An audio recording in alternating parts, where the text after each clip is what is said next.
अस्सलाम वालेकुम friends, Ajmal Canada से। मेरी आज की वीडियो का टॉपिक है कि अगर आपके पास पीआर आ जाए रिफ्यूजी स्टेटस के बाद तो आपको एक काम बिल्कुल नहीं करना चाहिए। और वो काम क्या है? अपने मुल्क, जिस मुल्क के अगेंस्ट आपने प्रोटेक्शन ली हुई है कनाडा में या किसी और मुल्क में, उस मुल्क वापस नहीं जाना चाहिए। आज मैं आपसे दो केसेस डिस्कस करूंगा जिनमें उनके जो पीआर है वो रिवोक किए गए। और इसके अलावा मैं आपको यह भी बताऊंगा कि अगर आपका कोई प्रोग्राम ऐसा बन रहा है तो आप क्या करें, और अगर खुदा न खास्ता अपने मुल्क से वापस आने के बाद अगर आपको केस ओपनिंग की का लेटर आ गया है या केस दोबारा खुल गया है तो उस सूरत में आप क्या करें। वीडियो शुरू करने से पहले, मैं हूं अजमल, आप देख रहे हैं मेरा यूट्यूब और फेसबुक चैनल। वीडियो अच्छी लगे लाइक करें, शेयर करें, सब्सक्राइब करें और बेल का बटन भी जरूर दबा दें। सबसे पहले तो मैं ये बताना चाहूंगा कि मेरी जो पिछली वीडियो थी जिस पर काफ़ी सारे कमेंट्स भी आए और काफ़ी सारे लोगों की फ़ोन कॉल्स भी आई, मैं एक्सपेक्ट नहीं कर रहा था इतने लोगों की मुझे कॉल्स आई जिसमें उन्होंने बताया कि उनके केसेस कनाडा में दोबारा रीओपन हो गए हैं। और कुछ ने यह भी कहा कि वो करना चाह रहे हैं, वो वापस अपने मुल्क जाना चाह रहे हैं। मुख्तलिफ उन्होंने अपनी मजबूरियां बताई उनकी वजह से। तो इस सूरत में क्या करना चाहिए, तो मैंने ये बेहतर समझा कि मैं इस पर एक प्रॉपर वीडियो बनाकर आपको डिटेल से ये चीज़ समझा दूं, ताकि आप या अगर आपका कोई जानने वाला जिसके पास पीआर आई है, अभी रिसेंटली आई है और उसने रिफ्यूजी क्लेम किया था, उस पर अगर वो ट्रैवल करना चाहता है तो उसके क्या कॉन्सिक्वेंसेज होंगे। इससे पहले मैं अपनी पिछली वीडियो का एक रेफरेंस देना चाहूँगा कि मैंने पिछली वीडियो में बताया था कि नजीब वर्सेस कनाडा में उसमें थोड़ी सी करेक्शन की मैं ज़रूर आपसे करना चाहूँगा कि उसमें थोड़ी सी करेक्शन ये है कि नजीब वर्सेस कनाडा जो है उसमें जो नंबर ऑफ डेज थे वो थोड़े ज़्यादा थे। मैंने 29 डेज बताए थे। वो बंदा नजीब वर्सेस कनाडा जो केस है उसमें 6 मंथ्स के लिए गया था और वापसी पर जब वो आए थे तो उन्होंने एयरपोर्ट पर जब उनसे ऑफिसर ने पूछा कि जनाब आप क्यों गए हैं और अब 6 महीने रह के आए हैं, तो उन्होंने ये कहा था कि मुझे अब अपने मुल्क में कोई ख़तरा नहीं है। उनका केस मार्च में ही लगा था और मार्च में ही उस पर फाइनल उसकी जजमेंट आ गई थी। और उसमें ये उनका केस लगा था 11 मार्च 2024 को फेडरल में सुना गया और जजमेंट जो आई वो 25 मार्च 2024 को आई। और उसमें उन्होंने 6 महीने के लिए ट्रैवल किया हुआ था और उनका पीआर रिवोक कर दिया गया।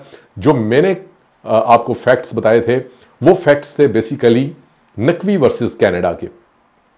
ये मैंने ढूंढा है, मैंने तो पहले वेस्ट लॉ में ये सारे केसेस पढ़े थे। ये केसेस ये जो पर्टिकुलर केस मैं बता रहा हूँ नकवी वर्सेस कनाडा, ये केस कैन ली पर भी अवेलेबल है और मैंने इसका लिंक जो है वो अपनी यूट्यूब वीडियो की डिस्क्रिप्शन में भी डाल दिया है और मैं फेसबुक और टिकटॉक के कमेंट्स में इसको मेंशन कर दूंगा ताकि अगर किसी बंदे का इंटरेस्ट हो, ये पूरी डिटेल के साथ पढ़ने वाला केस है। इसमें जो इंपॉर्टेंट चीज़ थी जो मैंने पिछली वीडियो में बताई कि 29 दिन के लिए बंदा अपने मुल्क गया था, पाकिस्तान गया था। इसके मैं पूरे फैक्ट्स डिटेल से ज़रा बता देता हूं ताकि लोगों को कन्फ्यूजन ना रहे। और उसके बाद मैं ये बताऊंगा कि अगर आपने सोचा हुआ है कि आपने अपने मुल्क जाना है तो क्या करें, और अगर आप जाके वापस आ चुके हैं और आपका केस खुल गया तो क्या करेंगे। तो जनाब ये नकवी वर्सेस कनाडा, ये बेसिकली इसका जो ये सुना गया ये फरवरी 20 फरवरी 2024 को ये सुना गया और इसकी जजमेंट आई मार्च 5 2024। और सेक्शन 1081A इस पर लगा के उन्होंने पूछा जनाब के हाँ भाई बताएं इसमें IRPA का SC 2001 C27। और नकवी साहब का के बारे में मैं बताता चलूं कि ये 45 साल के 45 इयर्स के हैं, पाकिस्तानी हैं। इन्होंने प्रोटेक्शन ली थी सितंबर 2019 में, ठीक है। 2019 में इन्होंने प्रोटेक्शन मिली। इनको प्रोटेक्शन से मुराद ये है कि इनको पीआर स्टेटस मिला। प्रोटेक्शन तो इनको मिल गई थी, इनको पीआर स्टेटस मिला सितंबर 2019 में और इन्होंने पासपोर्ट अप्लाई कर दिया दिसंबर 2019। 2000 जून इनका यानी कि पीआर कार्ड आता गया, इन्होंने साथ ही जो है वो अप्लाई कर दिया 2019 में। और फिर इन्होंने ट्रैवल किया पाकिस्तान के लिए नवंबर 2020 में। एग्जैक्टली 29 दिनों के लिए इन्होंने विजिट किया अपने मुल्क का यानी कि पाकिस्तान का। और उसमें भी मैंने बताया था कि उन्होंने वालदा का जिक्र किया क्योंकि वालदा बीमार हैं, और ये भी बताया उन्होंने कि वो छुपते छुपाते रहे, लेकिन उन पे जो मेन 3 प्रॉन टेस्ट था उसमें वो फेल पाए गए या वो फेल हो गए। और वो कमायो वर्सेस कनाडा में, गैलिंडो कमायो वर्सेस कनाडा में उन्होंने क्लियर किया था कि ये 3 प्रॉन टेस्ट या 3 स्टेज टेस्ट होता है। इसमें वॉलंटियरली बंदा गया है, उसकी इंटेंशन है, और तीसरी है रीअवेलमेंट। ये 3 चीज़ों पे अगर वो पूरा नहीं उतरता तो उसका पीआर सिजेशन हो जाती है या पीआर रिवोक कर दिया जाता है।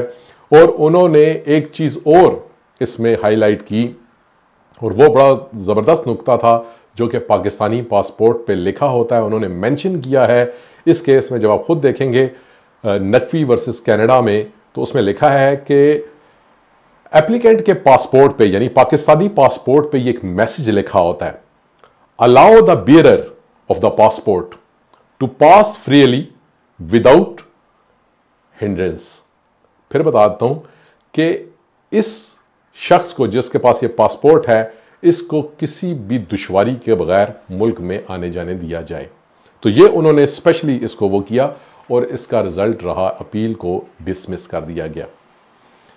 मैं ये फिर बताता चलूं कि ये दोनों केसेस, नजीब वर्सेस कनाडा और नकवी वर्सेस कनाडा, ये दोनों केसेस इस साल 2024 के हैं। ये ताज़े तरीन केसेस हैं जो कि रीओपन हुए, और इसमें फेडरल ने एक में 6 महीने का उसमें था, जो नजीब वर्सेस कनाडा था वो 6 महीने के लिए बंदा गया हुआ था, और 6 महीने बाद जाके उसने जब एयरपोर्ट पे पूछा गया तो उसने कहा जी कि मुझे कोई मसला नहीं हुआ, मुझे कोई अब ख़तरा नहीं है अपने मुल्क में।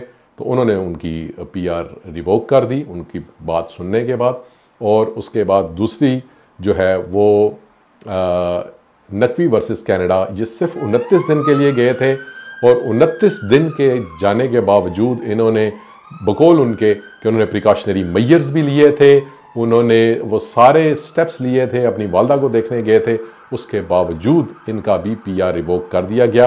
अब जो ये लोग ये पूछते हैं कि जी हम प्लानिंग कर रहे हैं जाने की तो क्या करें, तो मेरा उनको मशवरा है कि एक किसी भी ऐसे बंदे को ज़रूर विज़िट करें जिसका केस वापस आने के बाद खुल गया हो। उसे आपको काफ़ी सारी चीज़ें आसानी हो जाएगी अपने डिसीजन को लेने में। उससे पूछें कि उसके क्या हालात हैं, नंबर 1। और नंबर 2, ज़रा फेडरल के किसी अच्छे लॉयर की पर आवर फ़ी चार्ज पूछ लें, और ये भी पूछ लें कि ये जो केस अगर खुदा ना खास्ता होता है तो इस पे उसके कितने घंटे लगेंगे, ताकि इससे आपको ये अंदाज़ा हो जाएगा कि उससे आपको ये अंदाज़ा होगा पहले काम से कि आपको ये पता लग जाएगा कि बंदा किस परेशानी से गुजरता है। और दूसरे काम से जब आप वकील किसी अच्छे लॉयर से मिल लेंगे और उससे फेडरल के लॉयर से मिलेंगे और उससे पर आवर उसका चार्जेस पूछेंगे और घंटे पूछेंगे, तो आपको फाइनेंशियली भी अंदाज़ा हो जाएगा कि किस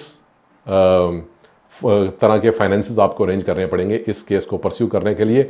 और मैं ये बताता चलूँ कि जब आप अपने मुल्क का पासपोर्ट ले लेते हैं तो आप 50% से ज़्यादा उनकी शराइत को तकरीबन पूरा कर देते हैं, और जब आप अपने मुल्क का विज़िट कर आते हैं तो आप उनकी तकरीबन सारी शर्तें पूरी कर जाते हैं जिस पे वो आपको दूसरे लफ्ज़ों में खड़का सकते हैं।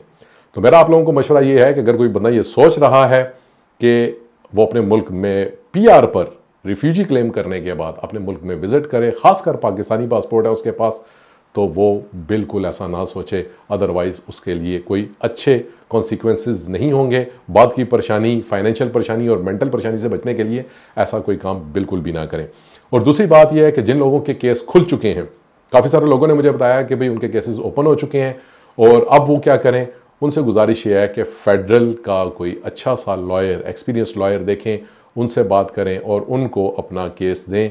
ये ऐसा काम नहीं है जिसमें आपके सर दर्द हो और आप पैनाडोल की गोली मेडिकल स्टोर वाले से ले लेंगे। इसके लिए आपको कोई बहुत अच्छा स्पेशलिस्ट देखना पड़ेगा, अपने जो उस काम का स्पेशलिस्ट हो, और उस काम का स्पेशलिस्ट बैरिस्टर होता है।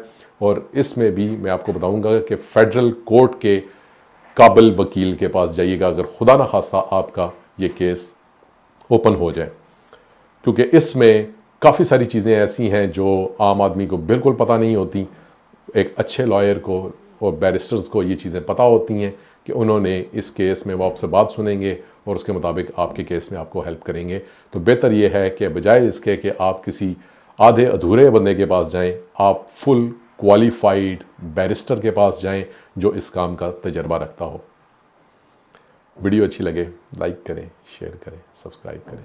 Thank you.